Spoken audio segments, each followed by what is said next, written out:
the media space. I am known as Kojo Sheldon. Yeah, you are very famous. Yes. Before nickname for you, maybe you have not heard it. I call you Bawizi. So, Oh, right. Thank for, you. yes, Bawizi. So for Thank those who don't know you, yet. Sheldon. But my question is, I run a youth-driven platform. I engage a lot of youth in my line of work. And most of the times when you speak to them or you go to the grounds and you're having conversations with them and you make mention, oh, the government has created 2.6 million jobs, and they go like, it is not reflecting. We do not have jobs. And that is like general atmosphere amongst most of the youth out there. Either they have been employed and they are being paid paltry sums of money, their salaries are not being paid on time, or they have not been paid at all. So just standing here and telling us that you have created 2.6 million or 2.3 million jobs is not enough for us. We want to see the tangibles. We want to be employable. We don't want to be employment statistics at the end of the day. So I want to know what your government is going to do to expand the various sectors of production so that we can absorb all these people into the system and they get paid well. On the other side of things too, there is this video that was posted by Honorable Kojo Opon Kroma, where in the video it was asserted that you have trained 1 million youth in coding. I want to understand. I know training and actual employment be two different things. When you train someone and the person doesn't have a job, it doesn't qualify to be called employment. So these people that you want to train, we will train. Is there a job market for them to be absorbing so that it wouldn't just be training? Because when you train and there is no job, then there's no point. Also, thank you. Dog, maybe dog. So dog, I am a young entrepreneur. I started new media after school, after not getting job anywhere. Now, I have made it, I have put in the effort to bring in national service people to work with me, right? And every year, we take in about 2-3 national service people. I'm a private company. I'm not a government company. Now, I'm supposed to pay these, national service people a certain amount of money, which is more than what the government is paying. And after that, I am supposed to pay money to the government through the National Service Secretariat. For a private startup company like mine, that is not funded by anyone, and I'm paying all these amount of money to the government. What are, the benefits, the opportunities for me in your government so that I can create a fertile grounds to absorb in a lot more people so that I can work with them and create employment for them?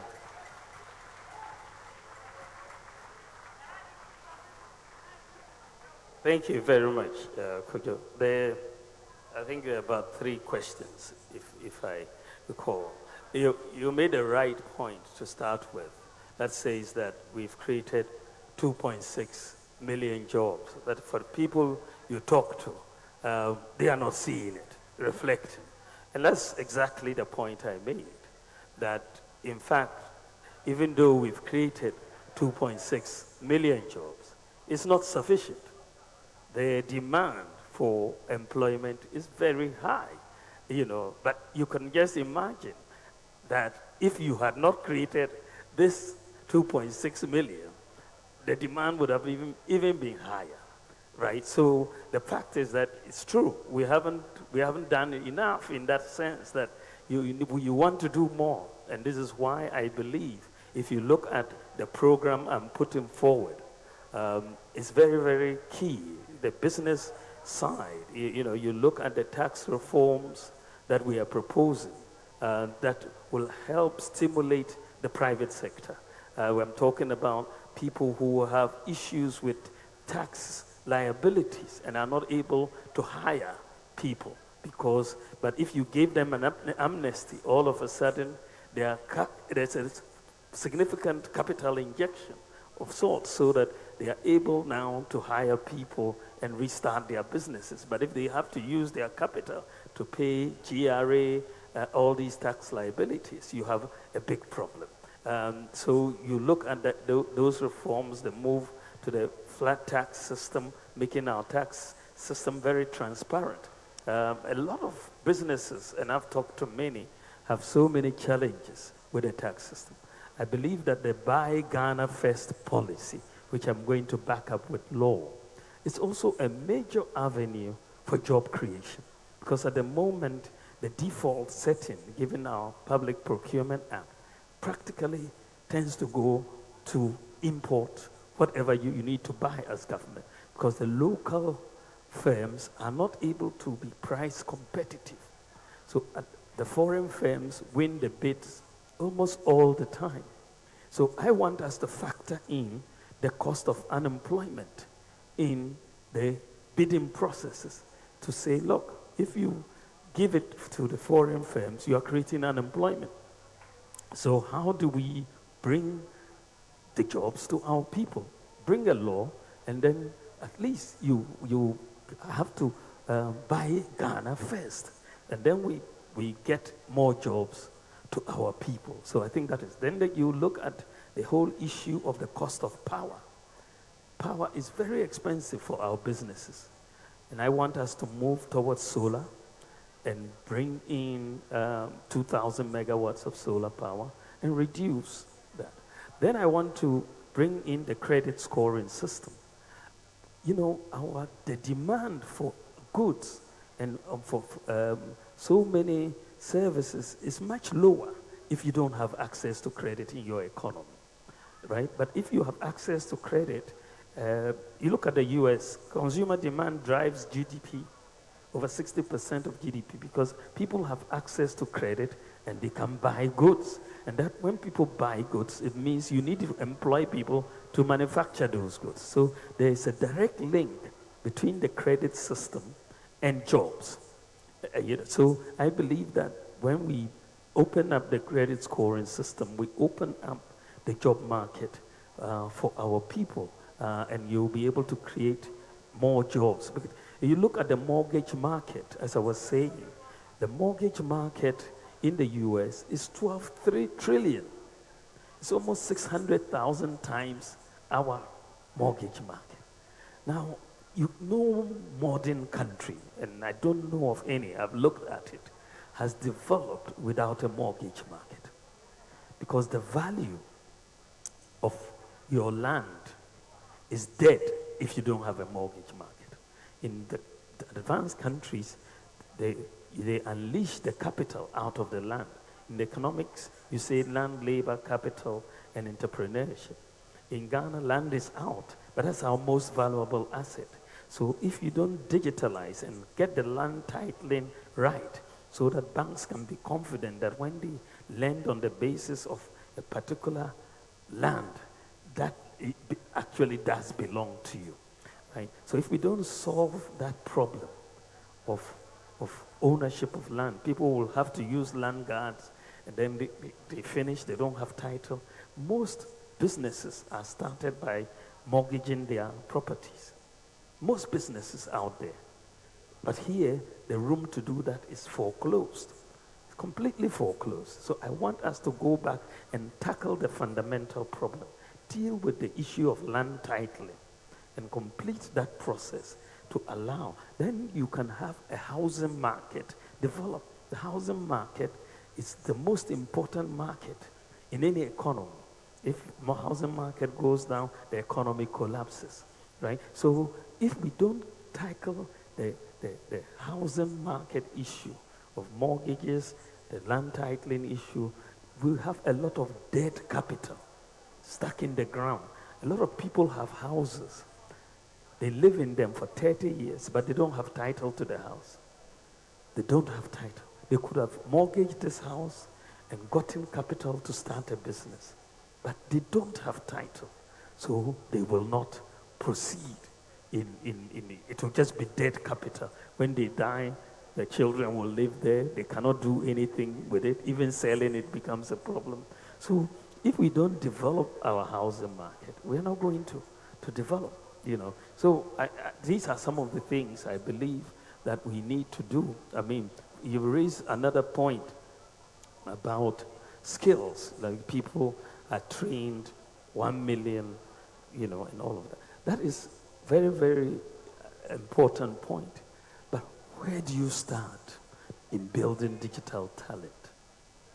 As a country, we have from the ground zero. we want to enter the digital age. You cannot without digital talent.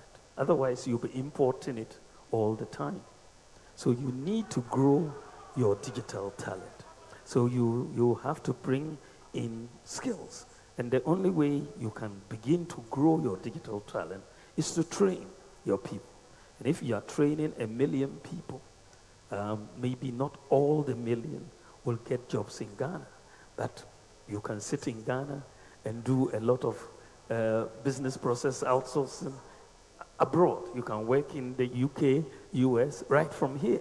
It doesn't have to be a job in Ghana. But if you don't have those skills, you don't have the opportunities for you won't be able to start. So for every country, and I've told other countries, colleagues in other countries that, look, Africa should build its digital talent. Otherwise, we will continue to import.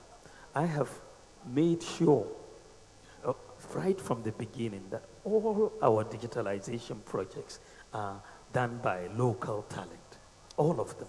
And it has been a matter of policy that we grow the talent here, we make our mistakes here, we learn, and then the next time we'll do better. So if you look at everything we have done, virtually everything, it has been by local talent.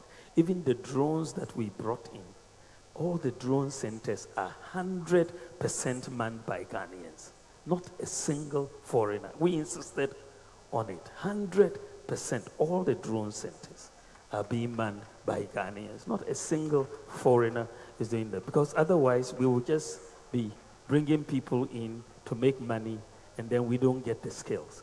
But today, people are coming to hire Ghanaians.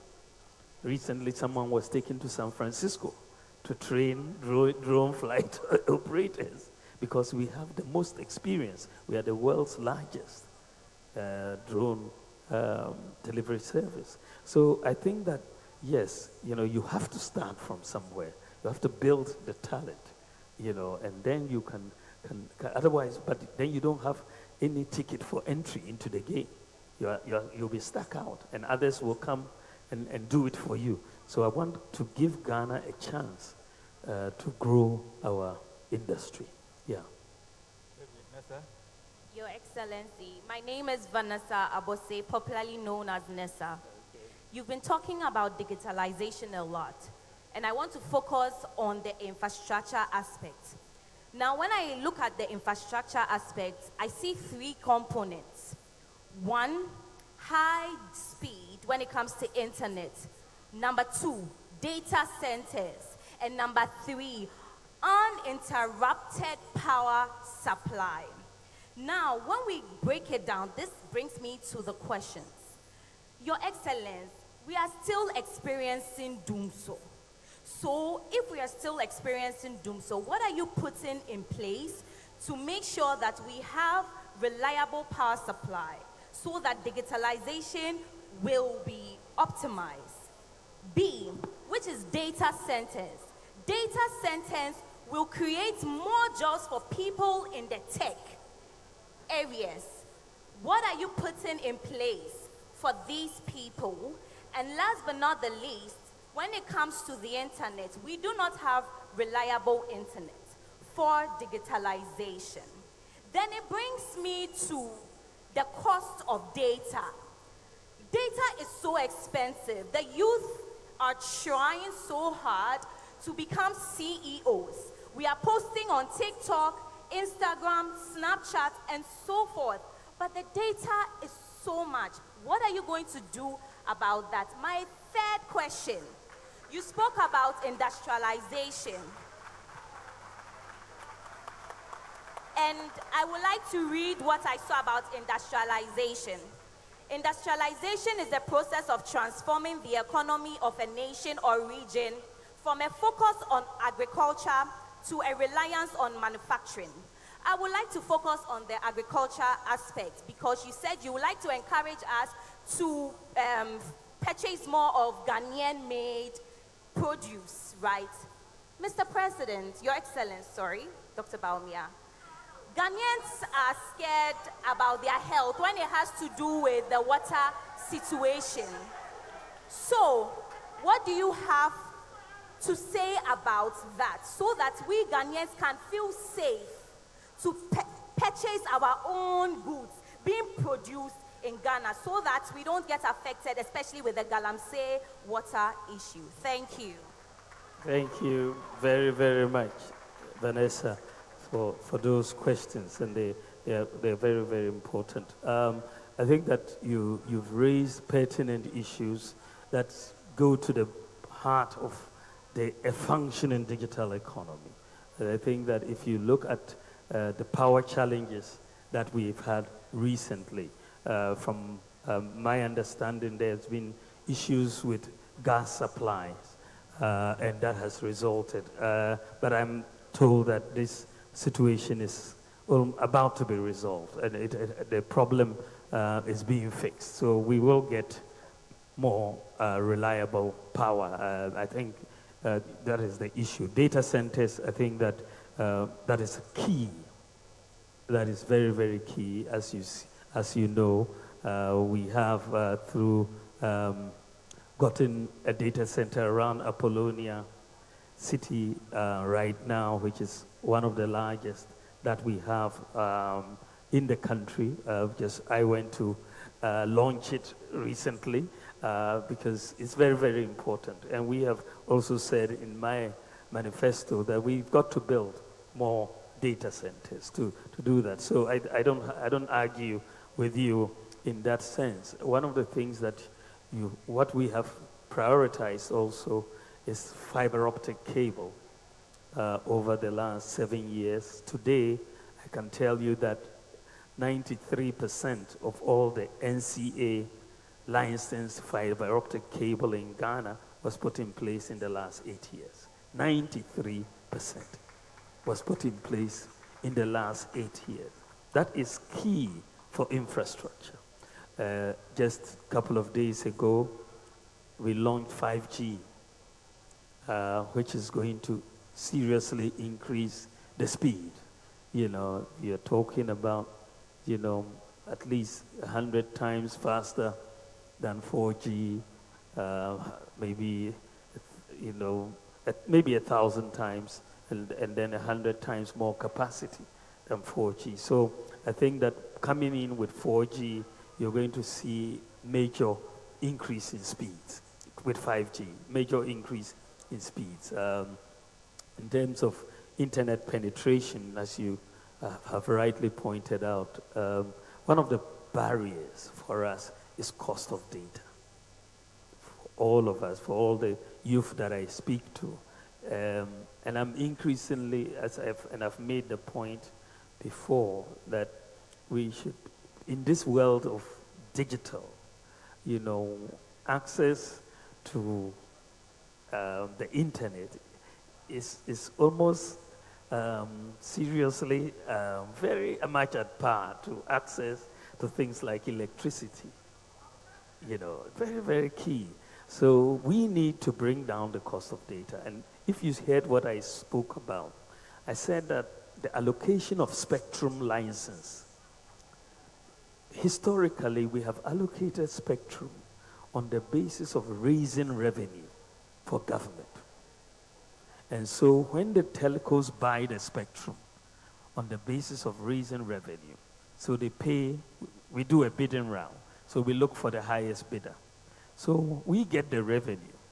So they have to recover their costs. So the cost of data will go up. So I'm saying, don't allocate spectrum on the basis of revenue, because you have a digital inclusion agenda. So you should allocate the spectrum on the basis of digital inclusion and negotiate with the companies to say, we will give you the spectrum, but you have to lower the cost of data. And we can have a negotiation along those lines to bring down the cost of data. But if you want to charge high for the spectrum, they will also charge high for the data.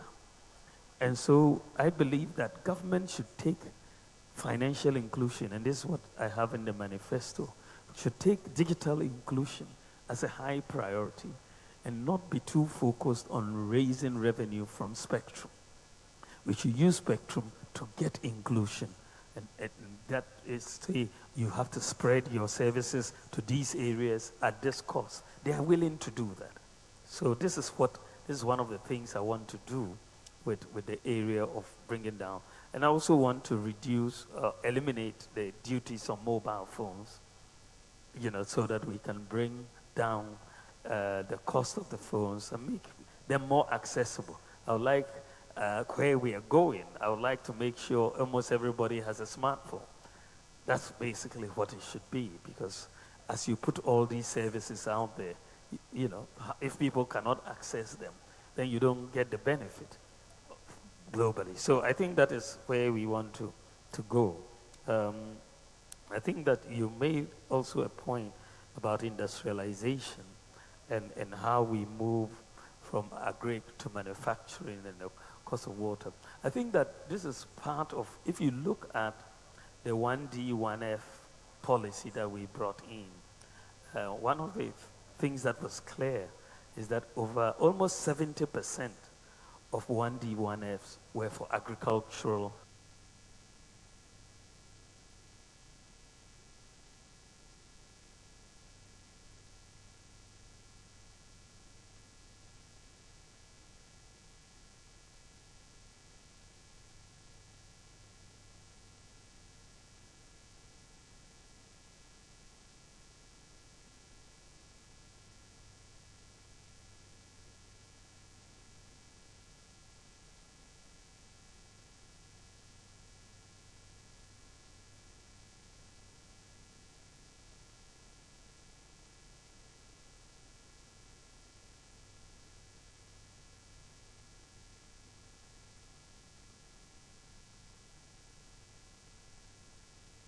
processing companies. Almost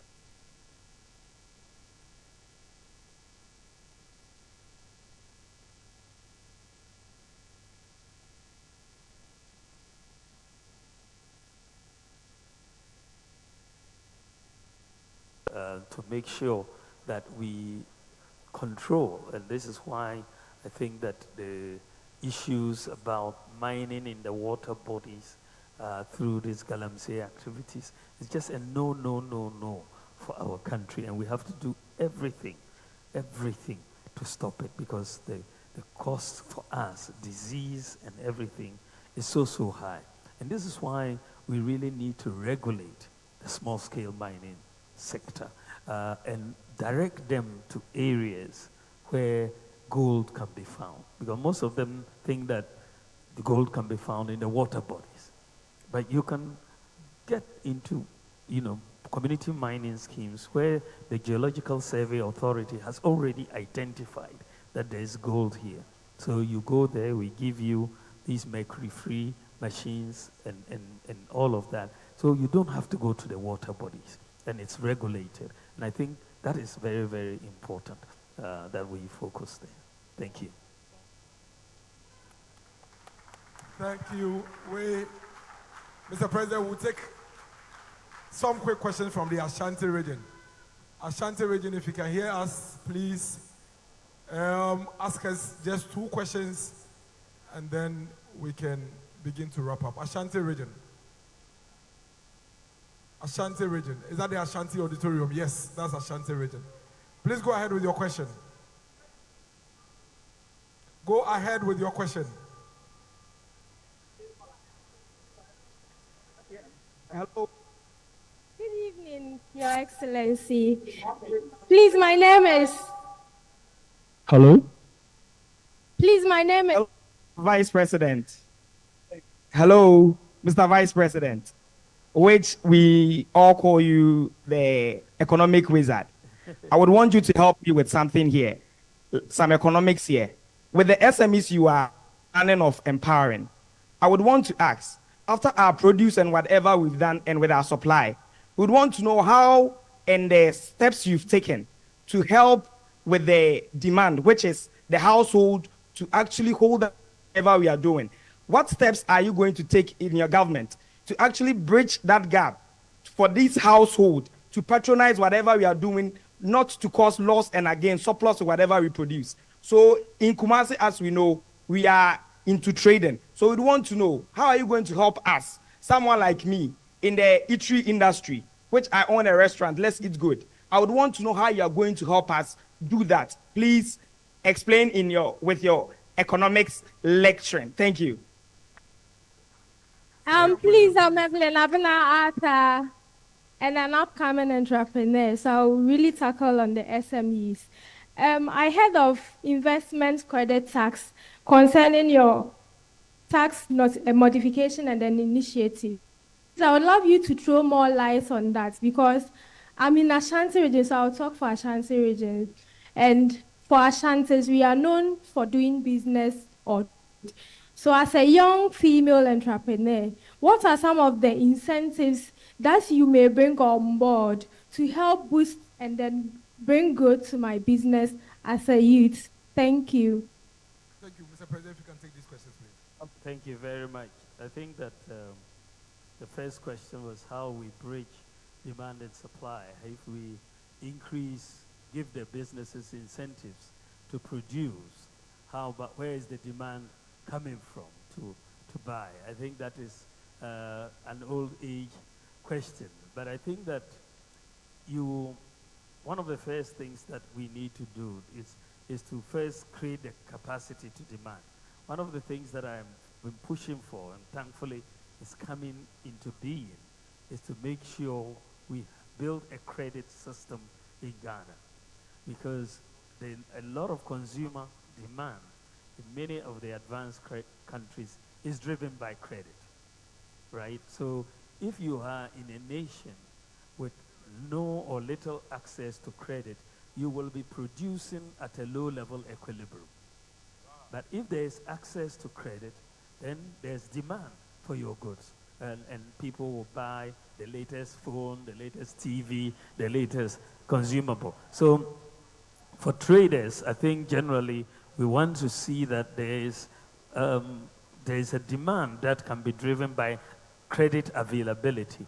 And this is why the credit scoring system for me is going to be so transformational for Ghana. I've been working on this for 16 years.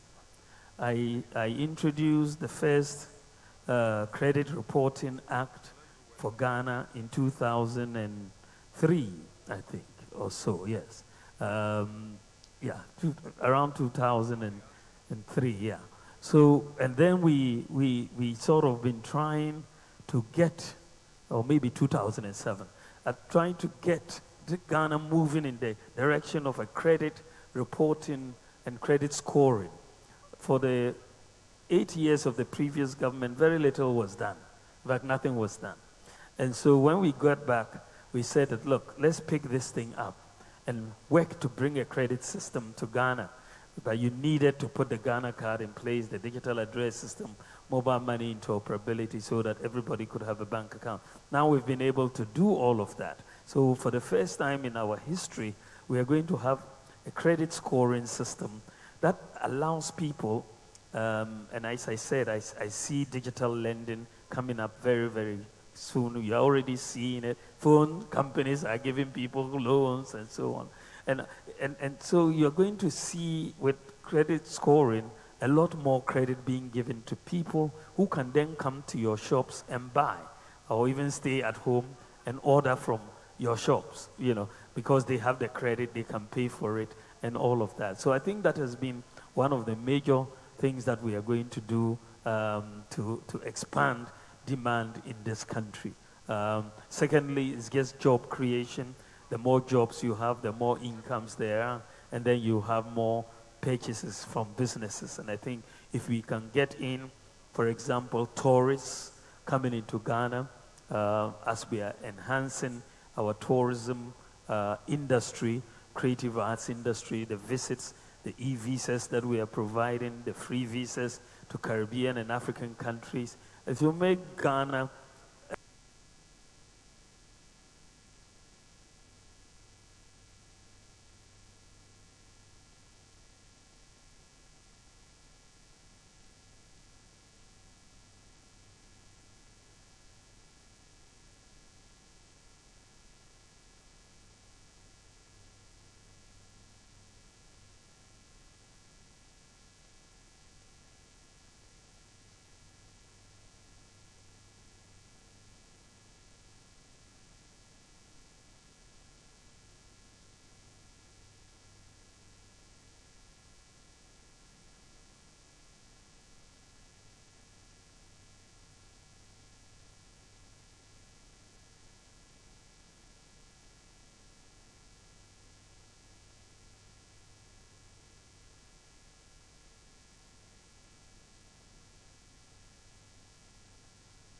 popular in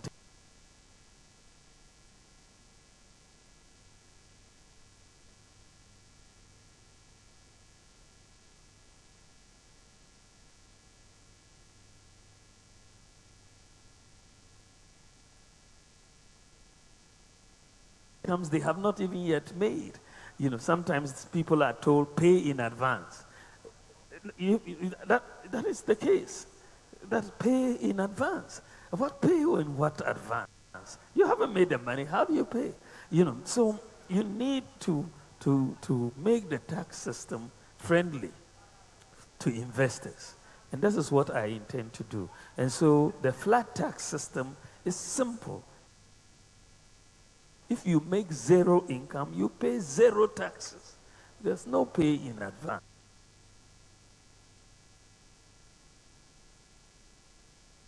Matter.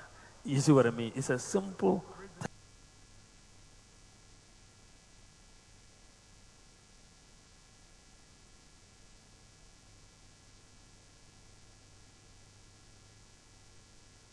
tax system, flat.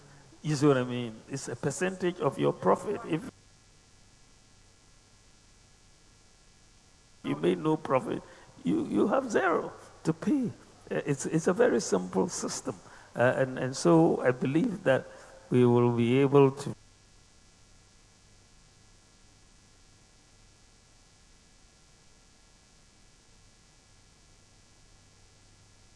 do so to help entrepreneurs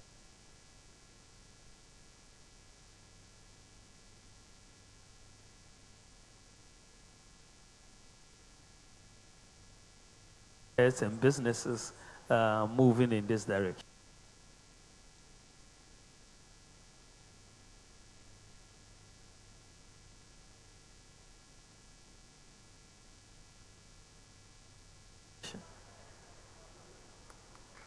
Thank you, Mr. President. Western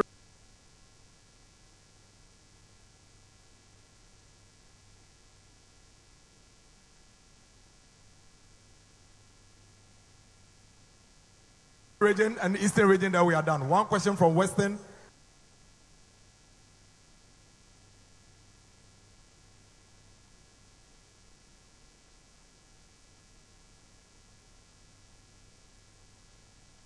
And one from Eastern. Shall we have Western region, please? Western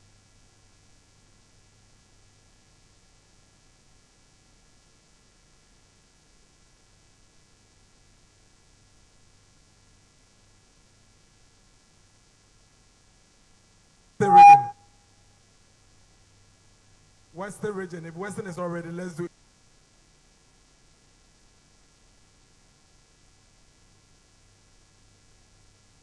Eastern region.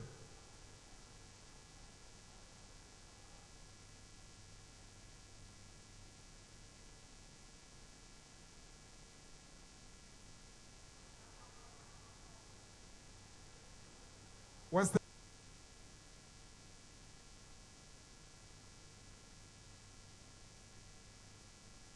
region, Eastern region.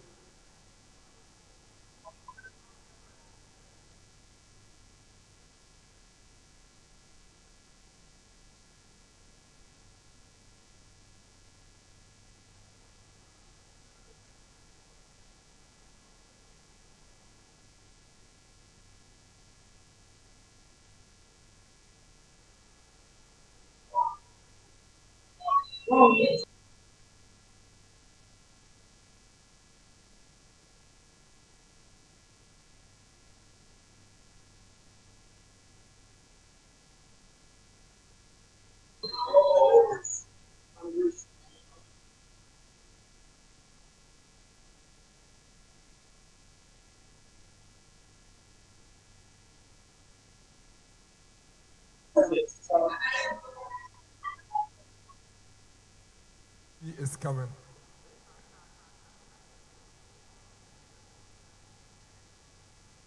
Are we getting Western and Eastern?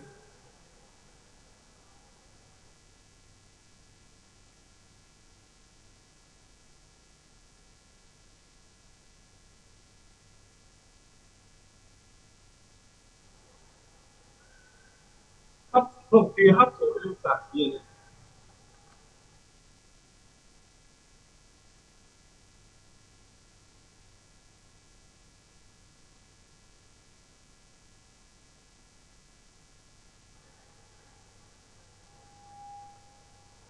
All right, then. We'll take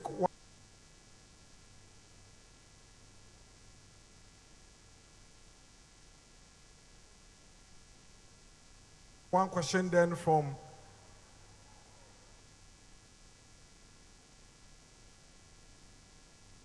social media, and then would. So it says a lot of people lament about young people not having interest in agri sector, but a few are in there.